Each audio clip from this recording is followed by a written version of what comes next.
আমার নিজের মায়ের কথা বলছি। আমি একদিন নাচল মাদ্রাসার, আমার নাচল মাদ্রাসার, নবাবগঞ্জ নাচল মাদ্রাসার আমরা ছাত্র। তো ট্রেনে চড়ে নাচল যেতে হয়, তো একদিন যাবো না, একটু দেরি করছি, যার জন্য নদীতে সাঁতার দিচ্ছি। অনেক নদীতে সাঁতার দিয়ে 12টার দিকে এসেছি। তো আমার মা ভাত রান্না করে নিয়ে বসে আছে। তখন আমার মা বাড়িতে ঢুকতে আমাকে বলছে যে তাড়াতাড়ি খেয়ে নে, বের হ, দেরি করে আসলি কেন, এত দেরি হয়ে গেল। তো আমি বলছি যাব না, ভাতে বসেছি আমি। কিন্তু আমি বলছি আজকে যাব না, কাল যাবো। বলছে না আজকে যেতে হবে। আমি বলছি না যাবো না, কাল যাবো। বলছে না আজকে যেতে হবে। তখন আমি বলছি যে ভাত খাবো না। তো আমার মা বলছে খাস না। তা আমি উঠে গেছি। এখন উঠে আমি ব্যাগটা নিয়েছি, বের হবো। তখন আমার মা বলছে যে টাকা নেই। তা আমি বলছি টাকা নিব না। তো বলছে টাকা নিস না, যা। আরে না খেয়ে টাকা না নিয়ে বের হয়ে গেলাম, তো আমার মা নরম হলো না? অবাক। আজও আমার মা আছে, টাকা ছাড়াই ভাত ছাড়াই বের করে দিল, কিন্তু আমার মা নরম হলো না, একটুকু নরম হলো না। আমার আজও মনে পড়ে দিনের মতো সেই ঘটনা। ঠিক এরকমই এখানে যে মহিলাগুলি এসেছে, বসে গল্প করছে, কালকেও গল্প করেছে, আজকেও করছে, বাড়ির গল্প করছে। এখানে কত বেঢঙ্গা, স্বামী একটু কিছু বলে না, বাপে একটু কিছু বলে না। ক্লাস 10-এ পড়ে, এখন মাথায় কাপড় নেই, এখন এই অবস্থায় মাথায় কাপড় নেই, ক্লাস 10-এ পড়ে। ও যেদিন 8-এ উঠেছে সেদিন তার বিবাহের বয়স হয়েছে, বিবাহ হয়ে গেলে তার 2টা বাচ্চা হতো। 2 ছেলের মা এখন ক্লাস 10-এ পড়ে, মাথায় কাপড় নাই, বসে আছে। আবার আপনি বলছেন যে ওর বাপও আছে, অথচ আমি শতদিন বলেছি যে জন্ম দিতে পারলে বাপ হওয়া যায় না। ক্ষমতা নীতির নাম বাপ, ক্ষমতার নাম বাপ। প্রসব করাতে পারলে মা হওয়া যায় না। পাগলিও বাচ্চা প্রসব করাতে পারে, পাগলিও বাচ্চাকে দুধ খাওয়াতে পারে, কিন্তু পাগলি বলতে পারে না যে আম্মু মাথায় কাপড় দাও, আম্মু এভাবে নগ্ন হয়ে চলো না, এটা পাগলি বলতে পারে না। পাগলি বাচ্চা প্রসব করাতে পারে, পাগলি বাচ্চা দুধও দিতে পারে বাচ্চাকে। এইখানে আপনাকে আমি একটা জাবের থেকে হাদিস শোনাচ্ছি। আমি বলতে চাচ্ছি যে আসলে বাপ যদি হন তো বাপ হওয়া ভালো, বাপের মতো হন। মা যদি হন তো মা হওয়া ভালো, মায়ের মতো হন। বেঢঙ্গা মা হয়েছেন কেন? যে ছেলে মেয়ের ঠিক মতো লালন পালন করতে পারে না, দেখবেন একটু মা কি জিনিস। জাবের বলছেন যে আমরা এক যুদ্ধ থেকে রাসূলের সাথে আসছিলাম, এখন মদিনায় ঢুকবো, এরকম সময় আল্লাহ রাসূল বলছেন, সবাই এখানে অবস্থান করো, আমরা সকালে মদিনায় প্রবেশ করব। তো আমি জাবের বলছি, আল্লাহর নবী, আমি নতুন বিবাহ করেছি, আমাকে বাড়ি যেতে দেন। তখন আল্লাহ রাসূল আমাকে বলছেন, জাবের তুমি নতুন বিবাহ করেছ, বিকরা নাম সাইয়েব, তো নতুন যে বিবাহ করেছো কুমারী মেয়ে বিবাহ করেছো না তালাক প্রাপ্তা মেয়ে বিবাহ করেছ? তখন জাবের বলছেন, সাইয়েব, আল্লাহর নবী আমি তালাক প্রাপ্তা মেয়ে বিবাহ করেছি। ওর আগে বিবাহ হয়েছিল, ওর স্বামী ছেড়ে দিয়েছে, ওকে আমি বিবাহ করেছি। তখন আল্লাহর নবী বলছেন, হাল্লা বিক্রান্ত লয় বোকা, আরে তুমি একটা কুমারী মেয়ে কেন বিবাহ করলে না? তুমি তার সাথে খেলতে, ও তোমার সাথে খেলতো। আরে তুমি একটা অবিবাহিতা মেয়ে কেন বিবাহ করলে না? তুমি তার সাথে খেলতে, ও তোমার সাথে খেলতো। আল্লাহ রসুল যা বললেন বললেন, এদিক থাক। এখন দেখেন জাবের কি বলছে। এই ছেলে, এই কথা ধরে রাখি, এটা তোমার মায়ের জন্য জরুরি, শুধু তোমার মাকেই বলছি। এখন তোমার বোনটা এখানে মাথায় কাপড় না দিয়ে বসে আছে, এটা তোমার মায়ের কারণে ঘটেছে। তোমার মা বাচ্চা প্রসব দিতে পারে, তবে ও মা হতে পারেনি, ও জানেই না মা কাকে বলে। এই ছেলে, তোমার বাপ দায়ী, তোমার মা দায়ী, আমি দায়ী নাকি? রাসূল সাল্লাল্লাহু আলাইহি ওয়াসাল্লাম বলেছেন 3 শ্রেণীর মানুষ জাহান্নামে যাবে, তার মধ্যে তোমার বাপ আছে। এই কথা আমি বলিনি, এই কথা মুহাম্মদ সাল্লাল্লাহু আলাইহি ওয়াসাল্লাম বলেছেন, আমি একজন অনুবাদক। এই ছেলে, তুমিও রেডি হও। জাবের এখন কি বলছেন এটা মনে রেখো। উপস্থিত বৈঠকের মুসলিম বোন, আপনাকে আমি কষ্ট দিতে আসিনি, আমি যেটা বলছি সেটা বাস্তব আপনাকে বলছি। জাবের বলছেন, আল্লাহর নবী, আমার বাপ উহুদের যুদ্ধে শহীদ হয়েছেন 6 জন মেয়ে রেখে, আমার 6 জন বোন আছে। আল্লাহর নবী, আমার বাপ ইন্তেকাল করেছেন, শহীদ হয়েছেন 6 জন মেয়ে রেখে, আমার 6 জন বোন আছে। তো আমি আমার বোনদের বয়সের মেয়েকে বিবাহ করতে চাইনি। না না না না না, আমার বোনদের বয়সের মেয়েকে আমি বিবাহ করব না, 4টা কারণে। এক, লেতুয়াত দেওয়া হন না, আমার বউ যেন আমার বোনদেরকে শিষ্টাচার শেখাতে পারে। তার মানে তোমার মা তোমাকে আর তোমার বোনকে কি শিখাবে? শিষ্টাচার শেখাবে। এক। দুই, বলে তুয়াল্লে মহন, আমার বউ যেন আমার বোনদেরকে বিদ্যা শিখাতে পারে। তিন, বলে তুরাজ্জেলা হন না, আমার বউ যেন আমার বোনদের মাথার চুল চিরুনি করে দিতে পারে। চার, তাকুমা আলাইহিন না, আমার বউ যেন আমার বোনদের উপরে সবসময় পাহারা দিতে পারে। মা হলো মেয়েদের জন্য পাহারাদার। আমি বুঝাতে পারলাম না, হাদিস বুখারী মুসলিম। মা মেয়েদের জন্য কি? পাহারাদার, সব সময় চোখের উপরে। খালেদা কোথায়?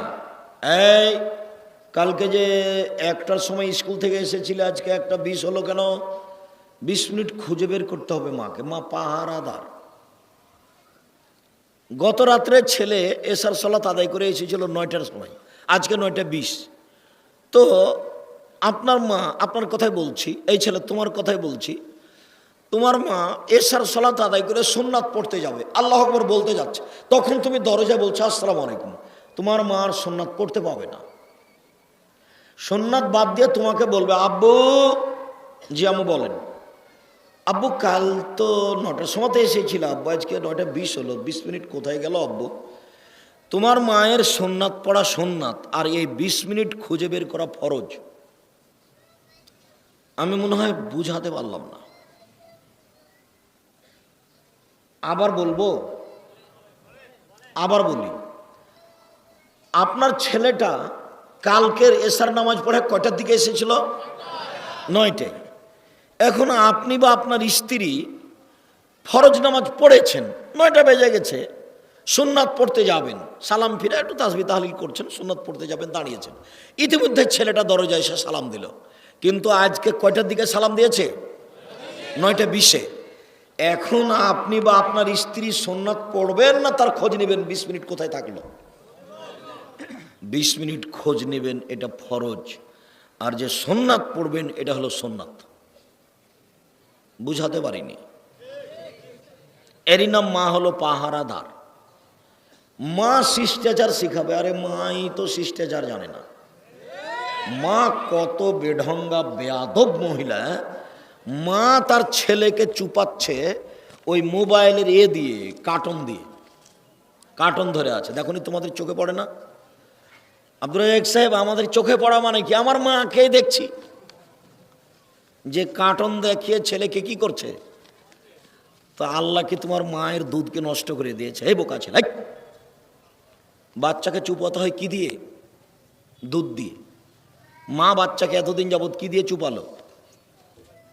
তোমার বাচ্চারা তো 10-12 ভাই বোন, তোমার মায়ের 12-14টা ছেলে মেয়ে। তোমার মা, তোমার বাপ চাচারা 12-14 ভাই বোন, তোমার দাদির সবকে তোমার দাদি কি কার্টুন দেখিয়ে চুপিয়েছে না দুধ খাইয়ে চুপিয়েছে? দুধ খাইয়ে চুপিয়েছে। তো তোমার মার একটাই বাচ্চা, তো কত খাওয়ার ব্যবস্থা, তবুও কেন ও কার্টুন দেখাচ্ছে? কোন বেঢঙ্গা মহিলা ও? মানুষ কার্টুন দেখিয়ে বাচ্চাকে চুপাচ্ছে। আশ্চর্য কথা। কিসের শিষ্টাচার? কিসের শিষ্টাচার? শিষ্টাচার কি জিনিস? তোমার মা পেশাব পায়খানায় জানে না।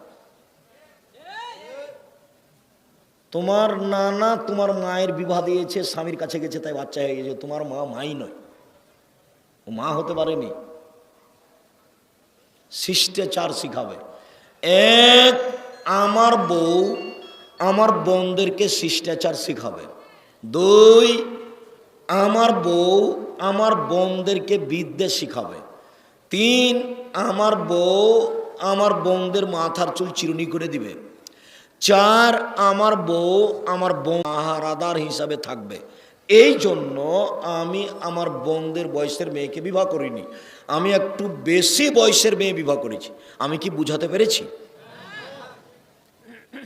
জাবেরের কয়জন বউ? এক হাদিসে এসেছে 9 জন, একটাতে এসেছে 8 জন, একটাতে এসেছে 7 জন। সব হাদিসগুলি বুখারী মুসলিম। একটাতে 6 জন এসেছে।